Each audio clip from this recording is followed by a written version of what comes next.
नमस्कार। सोच के स्वर में आपका स्वागत करता हूँ। आज कुछ धर्म की बात की जाए। हरे राम राम राम हरे हरे, हरे कृष्ण कृष्ण कृष्ण हरे हरे। इससे उचित वाक्य या मंत्र क्या होगा इसका आरंभ करने के लिए? आज मैं बात कर रहा हूँ रक्षक या भक्षक हिंदुइज्म के। आप ये मानेंगे कोई भी बच्चा जब संसार में आता है तो सर्वप्रथम उसके गुरु उसके माता पिता होते हैं।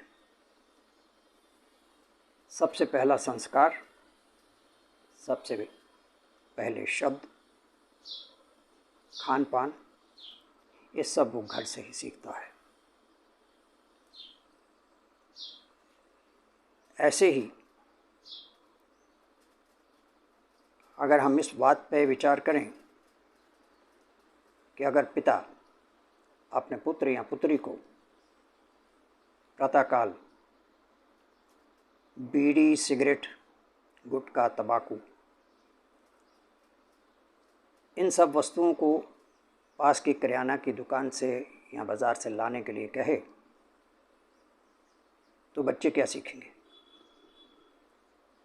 और ये मान के चलिए वो पहली सीख जीवन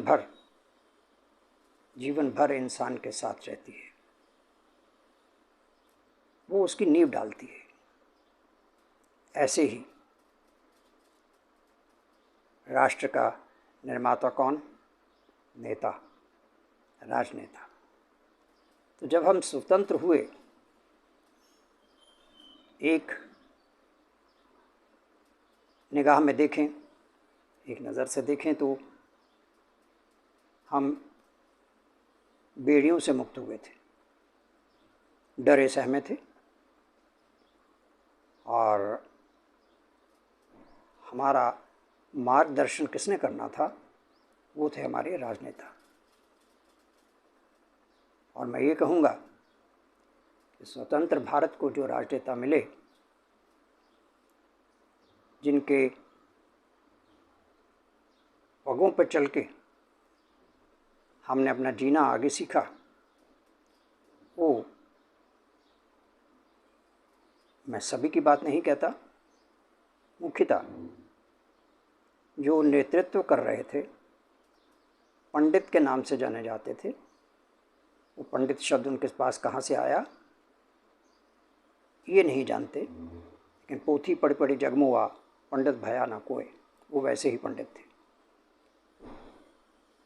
बगल में छुरी, मुंह में राम राम, वो ऐसे ही व्यक्तित्व का धनी थे। हमने उनसे सीखा कि अगर कोई पिता, कोई नेता किसी भी दल का हो,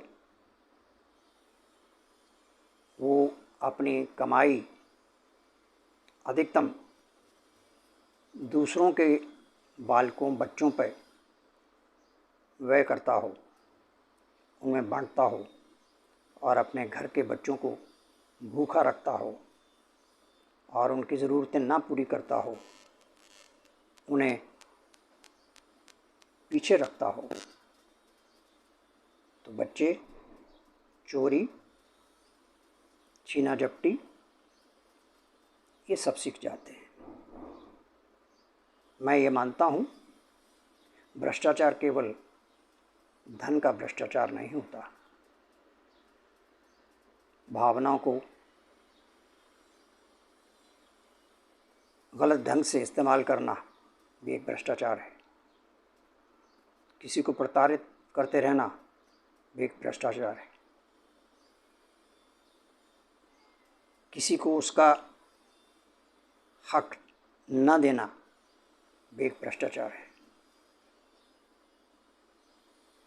ये सब किस्म के भ्रष्टाचार जो थे वो हमारे अंदर आज व्याप्त हैं। कहाँ से आए, किसने सिखाए? मैंने आपको 2 उदाहरण दे दिए। आज भी आप जानते होंगे, देखते होंगे अपने आसपास, कोई भी कार्य अगर दिया जाता है तो उसे कहते हैं टीम वर्क, लेकिन सदैव उसका एक नेता रहता है, सो कॉल्ड लीडर। अगर लीडर पथभ्रष्ट हो जाए, अगर वो नेता सही राह पर ना चल पाए, तो आप कार्य संपन्न नहीं कर सकते।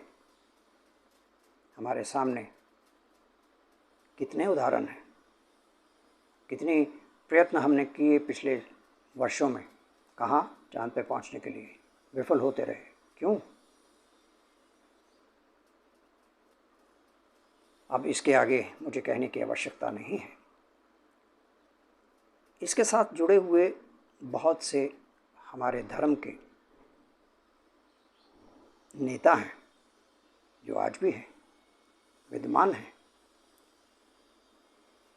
आप अक्सर आज देखते होंगे, कथा का चलन आज भी है, कथा सुनने का, लेकिन बहुत बदल गया है। आज की कथा आरामदायक वातावरण में की जाती है और कथावाचक ऐसे सिंहासन पर बैठे होते हैं जैसे कोई राजकीय प्राणी बैठा हो। मैं एक बार टीवी पे ही ये देख के आश्चर्य में पड़ गया। आंधी तूफान कुछ आ गया तो जो कथावाचक थे वो पहले तो बड़ा धैर्य और वो दिखाते रहे, लेकिन जैसे ही उनका सिंहासन डोलने लगा वो अपनी धोती पकड़ के भागे। मैं इन चीज़ों को उचित नहीं समझता कि आप अगर अपने धर्म के प्रति लगाव रखते हैं, श्रद्धा रखते हैं, तो आप कथा सुनने जा रहे हैं तो उसमें भी आपको इतना ऐश्वर्य और आराम किस लिए चाहिए? क्या कुछ समय के लिए भी हम अपने परमात्मा के लिए कुछ भी कठिनाई या कष्ट भोगना नहीं चाहते? हरि का नाम लेने जा रहे हैं, उसका नाम सुनने जा रहे हैं। आपको वाइट सीट चाहिए, ऊंची सीटों पर बैठना है, आपको एयर कंडीशन्ड वातानुकूलित कक्ष होना चाहिए, टेंट होना चाहिए, तभी आप कथा सुन पाएंगे।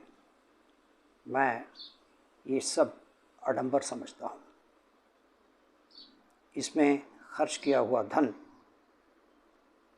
अच्छा हो कि हम कहीं ऐसी जगह उसका उपयोग करें जिससे आपको किसी का आशीर्वाद मिल सके, कोई खुशी आप किसी के चेहरे पे दे सकें। आज आप देखिए, बड़े बड़े नाम जो कथावाचक बने हुए हैं, उनकी धन संपत्ति देखिए, और तो कथा पढ़ने का उनका फीस वो देखिए। क्या धर्म यही सिखाता है? ब्राह्मण शिक्षा दिया करते थे पुरानी पद्धति में, तो क्या वो यही था कि शिक्षा के बदले में मुझे बहुत सा धन अर्जित करना है? खैर, ये बहुत बड़ा विषय है और मैं इसे आगे भी लेके चलूँगा। आज मैं इस पर यहीं विराम देता हूँ। अगली बार और आगे कुछ कदम चलेंगे। तब तक इसी मंगल कामना के साथ आप सभी स्वस्थ रहें, प्रसन्न रहें। नमस्कार।